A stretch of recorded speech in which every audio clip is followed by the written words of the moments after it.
Hello everyone, my name is Vinay Venugopal. I am studying in class 10th, Kendriya Vidyalaya INS Dronacharya, Kochi. Today I am going to introduce you to a topic which is Azadi Ka Amrit Mahotsav. Azadi Ka Amrit Mahotsav is an initiative of the Government of India to celebrate and commemorate 75 years of progressive India and the glorious history of its people, culture and achievements. This Mahotsav is dedicated to the people of India who have not only been instrumental in bringing India thus far in its evolutionary journey, but also hold within them the power and potential to enable Prime Minister Modi's vision of activating India 2.0, fueled by the spirit of Atmanirbhar Bharat. Azadi Ka Amrit Mahotsav is an embodiment of all that is progressive about India's socio-cultural, political and economic identity.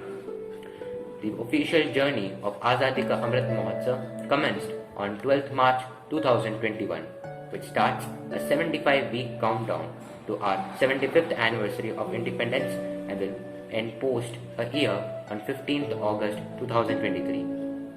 On 12th March 1930, Mahatma Gandhi started Dandi Yatra from Sabarmati Ashram for the awakening of self-reliance and self-respect of the country.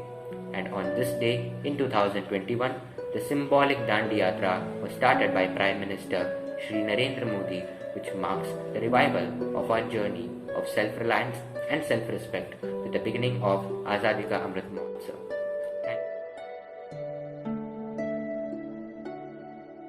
देशभक्तों को अक्सर लोग पागल कहते हैं।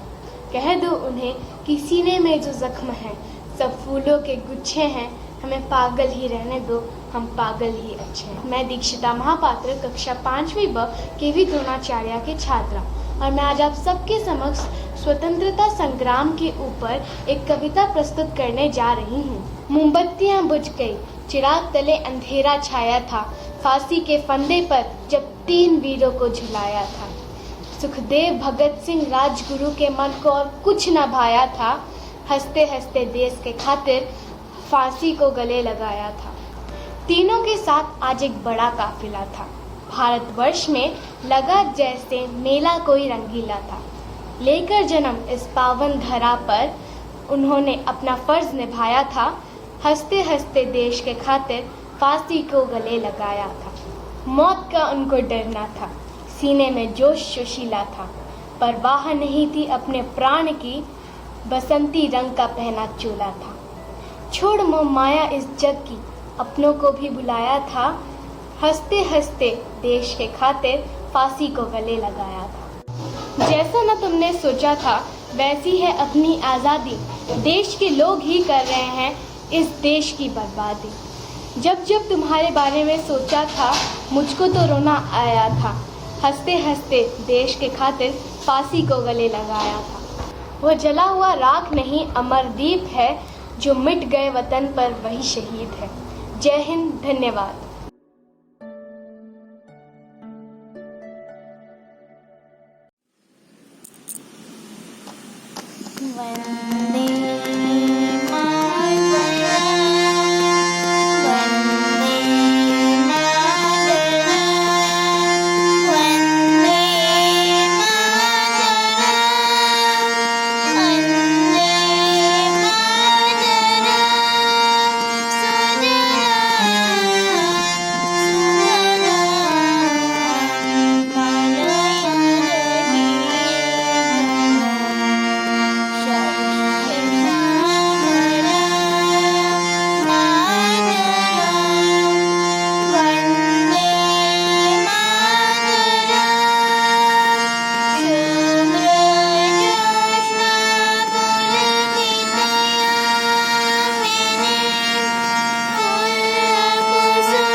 Namaste, I'm Adan Hanishki of class 10th KVI in Dronacharya.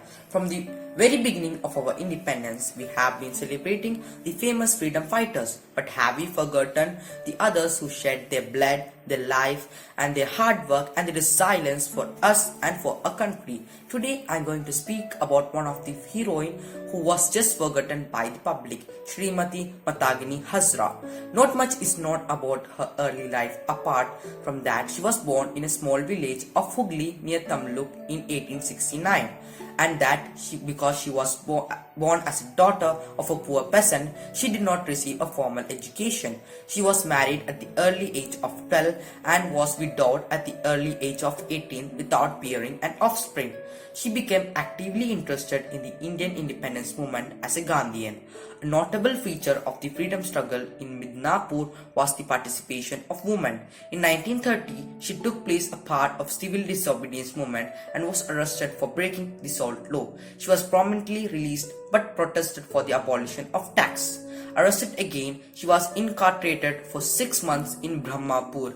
After being released, she became an active member of Indian National Congress and took part spinning her own khadi.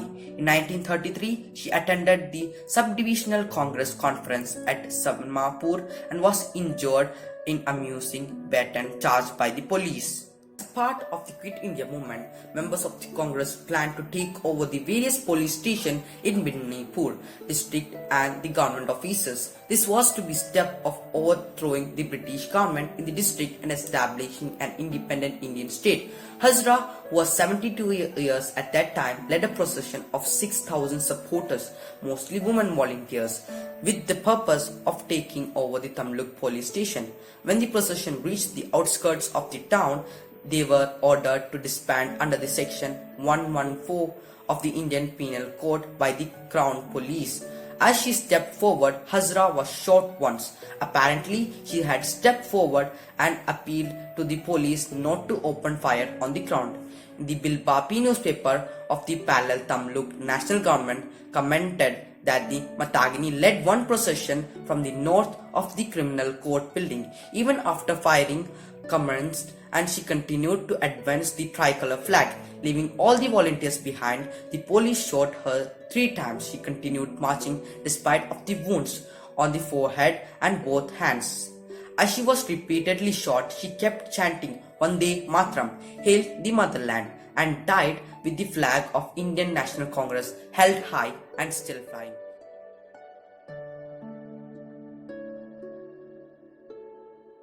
Good morning everyone. Today myself Ridhvina Nansia from 6C is here with a documentary on Usha Mehta, unsung hero of freedom struggle.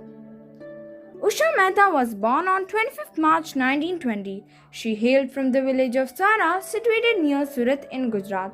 Not only it was Gandhi's home state, it was also the site of his annual sword march in 1930. Usha Mehta saw Gandhi when she was 5 years old in 1925. Little Usha also took part in spinning charka.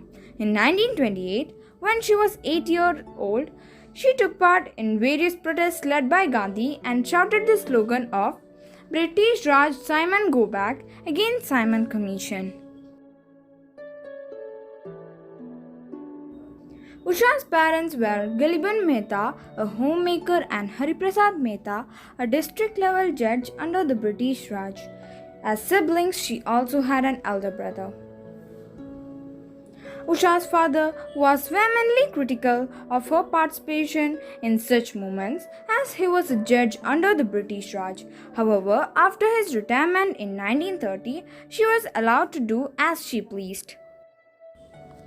Dr. Shah's subsequent shift to Bombay gave her the opportunity to fully participate in freedom struggle. As a young child, she would protest in front of the liquor shops, secretly distribute bulletin publications, and be messenger for those who were imprisoned in jail. In 1939, Usha Mehta completed her graduation in philosophy and began to prepare to study for law. However, with the announcement of the Quit India movement, she decided to halt her studies and join the freedom struggle. This is Congress Radio calling on 42.34 meters from somewhere in India. These lines were uttered by Dr. Usha Mehta in 1942 when the Quit India movement was just gaining momentum. Dr. Usha Mehta was a Gandhian and a freedom fighter who is also known for her efforts in organizing Congress Radio, a clandestine radio station to spread national fervors at that time when the country was vehemently fighting with the British. She attained a PhD in Gandhian thought from the University of Bombay. Usha Mehta vocalized her thoughts regarding post-independence India in a book called Freedom Fighter Remember. In this book, she talks about the division of power between the rich and the poor that has caused divisions in society. She talks this was not the freedom for which we sacrificed our all. Still, it's our duty to have faith in our nation. In 1998, she was awarded the Padma Vibhushan from the Government of India. On 11th August 2000, Dr. Usha Mehta passed away peacefully at the age of 80. Her zeal and enthusiasm to fight for her country was true inspiration.